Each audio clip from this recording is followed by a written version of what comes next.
Nina benkayishane enkulu encane kaMenzi yaphuza umlaza ngameva. Nina bakaMamonga wosuthu uMamonga kabulala uyasizila. Sizwe sembube ngiyadungula ngiyabingelela. Inkonjane kaMulaso uZakhele wakwaMazibuko. Osukwini lanamhlanje sile launch imayilana nanayi incwadi ethi Alinampumulo, okuyincwadi yey'ndatshana ey'mfushane ekunesiqiniseko sokuthi kwephezulu amakhophayi azobe esekhona.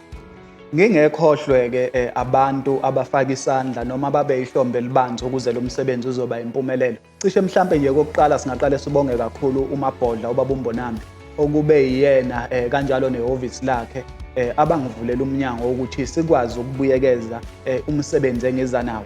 Kanjalo kubandakanya umfoka Moroka, kanjalo nabama-library, umfoka Mondise nethimba lakho odade sisebenzisane nabo ukuze lo msebenzi ube impumelelo noma kuze kube kalokhu kungenxa yesandla sabo.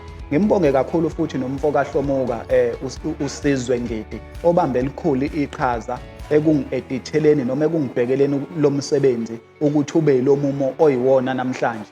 So nginethemba lokuthi baningi abantu abazothakasela uma ufika emehlweni abo. So bengicela nje kakhulu abantu bakithi ukuthi niwusapothe lo msebenzi wobuciko, niyithathe incwadi niyifunde ngoba bese ngishilo ukuthi xhumanani nami nithenge incwadi.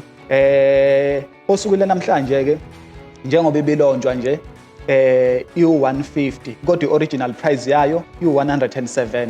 So sinethemba lokuthi sizonithulela nezindlela ezahlukile zokuthi ningayithola kanjani incwadi emveni kwenyanga esiya kuyona. Sesiyonke into isihlelekile. Ngiyabonga kakhulu.